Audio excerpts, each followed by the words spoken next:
नमस्कार दोस्तों, स्वागत है आपका द ग्राउंड रिपोर्ट में। मैं हूं समीर आत्मज मिश्र।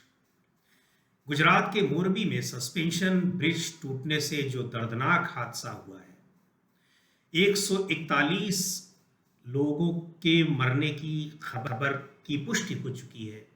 कई लोग अभी भी लापता हैं। ये सारे लोग आसपास के लोग थे जो वहां पर छुट्टी के दिन घूमने के लिए आए हुए थे।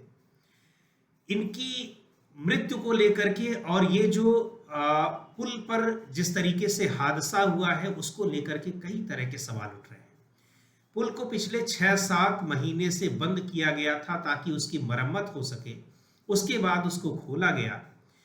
खोलने के बाद उस पर बताया जा रहा है कि लोग हाथ पैर मार रहे थे इधर उधर, इसलिए पुल टूट गया। ये अपने आप में बहुत हैरान कर देने वाली बात है कि 150 साल पुराना पुल, उसको 7 महीने में मरम्मत की गई, वो इस तरीके से कैसे टूट गई। सवाल बहुत सारे उठ रहे हैं और सबसे बड़ा सवाल जो उठ रहा है वो अकाउंटेबिलिटी का उठ रहा है, जिम्मेदारी का उठ रहा है, जो कोई नहीं ले रहा है। ना तो सरकार जिम्मेदारी ले रही है, ना वहां की नगर पालिका, मोरबी नगर पालिका ले रही है, और ना ही वो कंपनी ले रही है जिसको इस पुल को की देख रेख के लिए और इस यहाँ पर पर्यटकों से पैसा वसूलने के लिए 15 साल तक के लिए ठेका दे दिया गया था। यही नहीं, इससे भी ज्यादा संवेदनहीनता का परिचय तब मिला जब प्रधानमंत्री नरेंद्र मोदी के कोई भी कार्यक्रम वहां पर नहीं निरस्त हुए, इतनी बड़ी दुर्घटना के बावजूद। गुजरात के लोग इस बात से, गुजरात ही नहीं देश भर के लोग इस बात से आहत हैं। दुनिया में शायद ही ऐसा उदाहरण मिले कि पड़ोस में जहां इतनी बड़ी दुर्घटना हो गई हो, वहां पर कोई सरकारी कार्यक्रम हो रहा हो। भले ही प्रधानमंत्री ने अफसोस जाहिर किया, अपने कर्तव्य पथ की उन्होंने बात की, लेकिन इस कर्तव्य पथ को टाला जा सकता था। ये मैं नहीं कह रहा हूं, गुजरात के लोग कह रहे हैं। इस पूरे मामले में कि जिम्मेदार कौन है और इसको लेकर के क्या प्रतिक्रिया है कि वहां पर कोई सरकारी कार्यक्रम नहीं हुए, जबकि वहां पर कल कोई त्योहार था, आज कोई त्योहार था किसी सब कुछ समुदाय के लोगों का, उन लोगों ने उस त्योहार को नहीं मनाया। इन सारे मामलों पर जानकारी के लिए, बातचीत के लिए हमारे साथ राजकोट से वरिष्ठ पत्रकार हिमांशु भयाणी जी हैं। उन्हीं से हम जानते हैं कि किस तरीके की प्रतिक्रिया हो रही है और किस तरीके से जिम्मेदारी से भागने की कोशिश हो रही है, जिम्मेदारी जैसे शब्द का इस्तेमाल नहीं हो रहा है, और क्या कोई जिम्मेदार है भी या नहीं। हिमांशु जी, सबसे पहले तो ये जो 141 140 से भी ज्यादा लोग दुर्भाग्यपूर्ण तरीके से मारे गए इस पुल हादसे में, जो पुल टूटा है, और कई लोग अभी भी लापता बताए जा रहे हैं, तो ये इसके जो पुल को लेकर के जो बातें आ रही हैं कि नगर पालिका से को पता ही नहीं था कि पुल शुरू कर दिया गया, जिस कंपनी को रखरखाव की जिम्मेदारी दी गई थी उसने बिना कोई एनओसी लिए शुरू कर दिया। क्या है, पहले तो इसके बारे में बताएं जरा। देखिए, कल से ये बात आ रही है कि नगर पालिका के जो चीफ ऑफिसर है उन्होंने बताया कि ये पुल उनका कोई फिटनेस सर्टिफिकेट वगैरह लिया गया या नहीं उनको पता नहीं है, और ये शुरू कर दिया गया था 3 दिन पहले। 7 महीने के लिए मेंटेनेंस के अंदर था, मतलब मरम्मत करनी थी पुल की, तो उसके बाद इसको शुरू कर दिया गया 3 दिन पहले, बड़े जोरों शोरों के साथ उसको अनाउंस करके कि मोरबी का जो झूलता पुल है वो पब्लिक के लिए ओपन है। तो ऑब्वियसली फेस्टिवल दिनों की वजह से वहां पे पब्लिक जाना शुरू हो गई थी। मेरे ख्याल से यहाँ पे सबसे बड़ी मिसमैनेजमेंट की जो चीज सामने आ रही है वो ये है, हालांकि पुल की जो कैपेसिटी होती है उस तरीके से अगर आप देखने जाए तो भले भीड़ हो, लेकिन आपको एक क्यू मैनेज करना चाहिए, सिक्योरिटी वहां पे होनी चाहिए, और 50-50 के ग्रुप में दोनों साइड से अगर आने जाने दिया होता लोगों को, तो शायद जो पुल की जो बैरिंग कैपेसिटी थी उसपे शायद इतना मार नहीं पड़ता और ये नहीं होता। तो ये लूप होल्स ढूंढने पड़ेंगे। जो इंक्वायरी कमेटी बिठाई गई है कि ऐसे सिक्योरिटी पैरामीटर्स क्यों नहीं थे, सेफ्टी और सिक्योरिटी की कोई गाइडलाइंस थी या नहीं थी, वहां पे लिखा गया था आपको पुल पे मतलब उछलना कूदना है, नहीं अलाउड है, क्या है? क्योंकि बात ऐसी आ रही है, कैसे वीडियो सामने आ रहे हैं कि कुछ 4 लोगों ने उछलना कूदना शुरू किया और पुल टूट गया। तो ये मतलब ये कैसा मजबूत पुल था कि 4 लोगों ने उठना बैठना शुरू कर दिया और मतलब पुल गिर गया। और तो अभी अभी मरम्मत की गई थी उसकी, अभी कुछ दिन पहले ही मरम्मत की गई थी, मतलब मेंटेनेंस के लिए उसको 7 महीने बंद रखा गया था, उसके बाद खोला गया था। तो जैसे ही ये घटना हुई, दुर्घटना हुई, ऐसा ही ये पुल गोमती नदी के ऊपर द्वारका, जो कि द्वारकाधीश का मंदिर है, उसको जोड़ता हुआ एक पंचकुई बीच है वहां पे। तो हाँ। गोमती नदी के ऊपर से वो जो सुदामा ब्रिज जाता है, वो सुदामा ब्रिज आज दोपहर के बाद बंद कर दिया गया है। मामलतदार ने उसके फिटनेस सर्टिफिकेट की जांच की, मतलब मांग की है कि इसकी फिटनेस सर्टिफिकेट हमको दीजिए। ये पुल जो है वो रिलायंस के द्वारा बांधा गया था। तो कहीं ना कहीं कॉर्पोरेट गवर्नमेंट पीपीपी मॉडल पे जो काम होता है, पब्लिक प्राइवेट पार्टनरशिप, तो पब्लिक प्राइवेट और पार्टनरशिप में जिस तरीके से काम हो रहा है, उसमें मुझे लग रहा है जिम्मेदारियां सबकी बनती है। समाज सेवी संस्था हो, हमारे जैसे मीडिया संस्थान हो, या फिर ऐसे कॉर्पोरेट ग्रुप हो जो इसमें हिस्सा लेते हैं।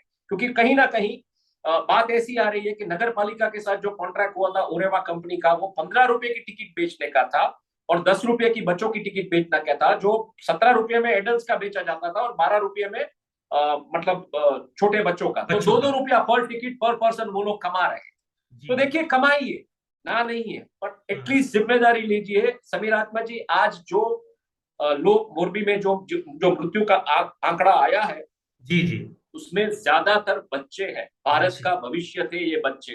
और हम्म। ये कोई नियो रिच क्लास के बेटे नहीं थे। आप समझने की कोशिश कीजिए, बहुत ही सस्ता सादा सा एक एंटरटेनमेंट ढूंढने गए थे वहां पे। एक हंसी खुशी का माहौल जिस तरह त्योहारों में होता है, तो लोग वहां पे गए थे। तो ये बच्चे जो स्ट्रगल करके कहीं आगे आने वाले थे, ऐसे बच्चे आज हमारे बीच नहीं है। तो संवेदना कहीं ना कहीं होनी चाहिए, ऐसा मुझे मेरा मानना है। और इसके ऊपर से बोध पाठ लेना है कि सेफ्टी और सिक्योरिटी गाइडलाइंस, क्योंकि ऐसा मतलब स्टैम्पेड का मामला जूनागढ़ में एक समय में हवेली में हुआ था।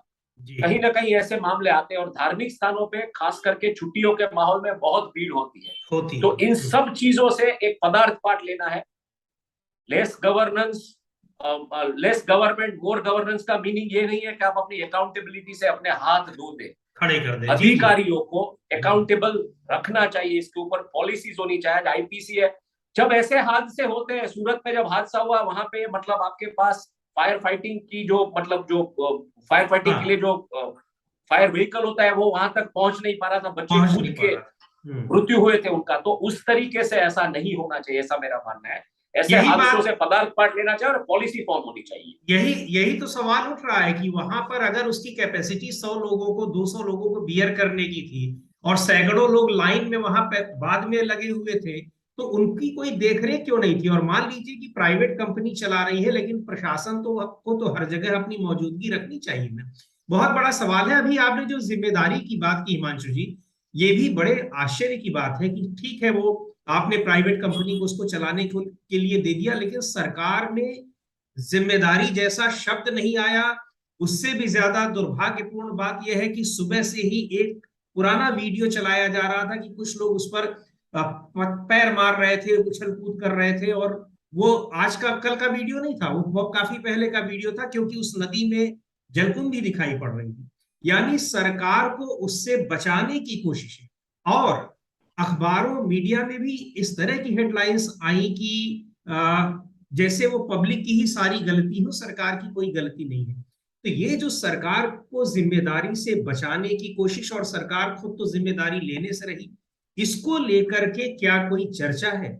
और दूसरी बात ये कि आज के गुजरात में चुनाव होने हैं, जल्दी ही वहां सूचना जारी होनी है, लेकिन प्रधानमंत्री के कोई कार्यक्रम आज भी निरस्त नहीं हुए। क्या इसको लेकर के गुजरात की जनता में किसी तरह की कोई सोच है, कुछ उनकी प्रतिक्रिया है, कुछ कहना है उनका? देखिए, हर जगह से अगर सोशल मीडिया पे और व्हाट्सएप पे अगर आप देखेंगे, तो हर जगह से इस बात को लेके मतलब एक तरीके का गुस्सा है पब्लिक में कि कब तक ऐसे ऐसे किस्से के लोग मतलब विक्टिम बनते रहेंगे।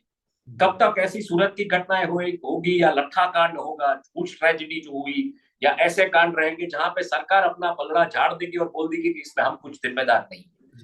सबसे अच्छी बात गुजरात में ये है कि जब वो पुल टूटा, तो आसपास मौजूद लोग, चाहे वो हिंदू हो या मुस्लिम, तैराक जो थे, खास करके जो फिशिंग का काम करते हैं, बकरानी कम्युनिटी के लोग वहां पे थे, वो तैराक, इस्लाम धर्म है उनका, तो वो लोग कूद पड़े लोगों को बचाने, बिना ये देखे कि ये हिंदू है या मुस्लिम। आप समझ लीजिए, बिल्कुल, ये गुजरात है। हाँ। आज गुजरात में सबसे बड़ा एक पर्व मनाया जा रहा है, जलाराम जयंती, जो कि लोहाड़ा कम्युनिटी, बिजनेस कम्युनिटी है। तो कल जैसे ही ये खबर आई, पूरे गुजरात में सभी लोहाड़ा कम्युनिटी ने जलाराम जयंती का जश्न रद्द कर दिया, मौकूफ कर दिया और श्रद्धांजलि अपनी अर्पित की, लेकिन आज गवर्नमेंट कार्यक्रम बंद नहीं रहे। तो ये कहीं ना कहीं मतलब इसका एक उसको एक अच्छे नजरिए से नहीं देखा जा रहा है। हालांकि डेफिनेटली एक वर्ग है जो इस विचारधारा के साथ जुड़ा हुआ है बीजेपी की या नरेंद्र भाई से इम्प्रेस्ड है, तो वो मानने को तैयार नहीं है कि नहीं करना चाहिए, लेकिन एक संवेदनशील इंसान को डेफिनेटली इसमें होना चाहिए। ऐसी बातें बिल्कुल सोशल मीडिया पे आ रही है। और सबसे बड़ी चीज मैं आपके माध्यम के द्वारा नागरिकों से भी मैं अपील करना चाहूंगा कि कहीं अगर आप ऐसा देखें ओवरलोडिंग हो रहा है लोगों का पोर्ट्स में, फेरीज में, किसी जगह पे, तो तुरंत ही लोकल मीडिया के बंदों को इन्फॉर्म कीजिए, पुलिस को इन्फॉर्म कीजिए, तंत्र को इन्फॉर्म कीजिए और बोलिए कि इसमें कुछ करे, वरना ऐसी दुर्घटनाएं होगी जिसमें भारत का भविष्य, जो बच्चे हैं, यूथ है, वो भारत का भविष्य है। वहां पे एक लड़का जो मिशनरी का काम करता है, वो अपनी बहन के साथ पहली बार उस पुल पे गया था। 6 साल की उसकी बहन की लाश अभी तक मिली नहीं थी, सुबह तक वो रो रहा था। तो ऐसा नहीं होना चाहिए। मुझे लगता है 100% इन हादसों से गवर्नमेंट को सीख लेनी है, और चुनाव का माहौल है तो कहीं ना कहीं एटलीस्ट कुछ पॉलिसी फ्रेम हो सही तरीके से। जो लोग इसके पीछे गुनहगार हैं, किस तरीके से इसका फिटनेस सर्टिफिकेट दिया गया था, नहीं दिया गया था। अगर बच्चे लात मार रहे हैं तो मतलब पुल इतना भी तो वो नहीं होना चाहिए ना कि लात मारे और टूट जाए। तो ये सब चीजें आपको समझनी पड़ेगी, ये सब चीजें आपको समझनी पड़ेगी बड़े परिप्रेक्ष्य में। जी। तो हिमांशु जी, क्या लगता है आपको, चूंकि बहुत सारे हम लोगों के सामने घटनाओं की एक पूरी श्रृंखला है, न केवल गुजरात में बल्कि और जगहों पे कई धार्मिक स्थलों पर भी कई बार भगदड़ मचती है, लोगों की बड़ी संख्या में मौतें होती हैं, शराब, कच्ची जहरीली शराब पी करके कितनी मौतें होती हैं, कोई सीख नहीं ली जाती, कुछ भी नहीं होता। लग रहा है आपको कि इतनी बड़ी ये जो घटना हुई है, इससे जो पूरे के पूरे जो गुजरात का 27 साल का जो प्रधानमंत्री मोदी से लेकर के पूरी भारतीय जनता पार्टी जिस गुजरात मॉडल की चर्चा करती है, ये उसकी एक तरीके से पोल खोलती हुई बात है। तो आपको लग रहा है कि क्या कुछ सबक लेंगे, सरकारी मशीनरी लेगी सबक और आम लोग भी लेंगे इससे कोई सबक? मुझे बोलना नहीं चाहिए, लेकिन थोड़े दिनों पहले, यानी कि कुछ महीने पहले, एक लीडिंग उद्योगपति साइरस मिस्त्री का एक कार एक्सीडेंट में मृत्यु होती है। सरकार एक एक्ट लाती है, एक कानून लाती है कि सबको सीट बेल्ट पहनना पड़ेगा। क्यों? क्योंकि मीडिया ने ज्ञान देना शुरू कर दिया कि क्या हो सकता है। रोड की डिजाइन खराब थी, ये बात नहीं थी, समझो आप मेरा पॉइंट, बराबर है। तो मीडिया को ही इसमें पार्टिसिपेट करना पड़ेगा। मीडिया जागे, अपना उत्तरदायित्व समझे। ये बहुत ही घिनौना कृत्य है अगेंस्ट ह्यूमैनिटी। जागे, इसके ऊपर मतलब एक तरीके से कैंपेनिंग करे, अवेयरनेस कैंपेनिंग करे। वेदर की कंडीशंस क्या है, सबके पास स्मार्टफोन्स है, वेदर की कंडीशंस देखे आप कहीं जाने से पहले, क्योंकि कहीं पे हमने देखा है क्लाउड बस्ट होता है तो उसमें भी यही मामले आते हैं सामने, लोग फंस जाते हैं। बीजेपी के जो सांसद है मोहन कुंडारिया, उसी इलाके से, उसके परिवार के लोग भी इस हादसे में मारे गए हैं। तो एटलीस्ट अभी जो सरकार जो सो रही है कुंभकर्ण की नींद, वो जागे, इससे पदार्थ पाठ ले और इसमें शामिल हो, कुछ ऐसी पॉलिसी लाए, और मीडिया भी जागे, ऐसी मेरी अपील है। बच्चे, छोटे छोटे बच्चे, उनकी मौत हुए इस हादसे में, ये दुर्घटना में एटलीस्ट उन बच्चों का क्या दोष है, आप ये तो समझाइए मुझे। तो बिल्कुल मुझे लगता है कि अगर साइरस मिस्त्री जी की मौत होती है और सीट बेल्ट का कानून आता है, वैसे ही इसमें कुछ डेफिनेटली सरकार को करना पड़ेगा। जी, तो बहुत बहुत धन्यवाद हिमांशु जी। हम लोग यही उम्मीद कर सकते हैं कि सरकार भी चेतेगी, आम लोग भी चेतेंगे, और ये जो पब्लिक प्राइवेट पार्टनरशिप का जो कॉन्सेप्ट है, थोड़ा इसकी ओर भी एक पुनर्विचार करना होगा। अकाउंटेबिलिटी चाहे कॉर्पोरेट हो या गवर्नमेंट हो या एग्जीक्यूटिव हो, जो भी हो, सबकी एक रिस्पॉन्सिबिलिटी बननी चाहिए, एक अकाउंटेबिलिटी। और नागरिक को कहीं पे भी अगर ये लगे कि ये सेफ नहीं है, तो नागरिक इमीडिएटली, आज के जमाने में आपके पास ट्विटर पे आपके चीफ मिनिस्टर है, होम मिनिस्टर है, प्राइम मिनिस्टर है, उनको बोलिए कि ये हो रहा है। जी, ठीक है, बहुत बहुत धन्यवाद हिमांशु जी, नमस्कार। धन्यवाद।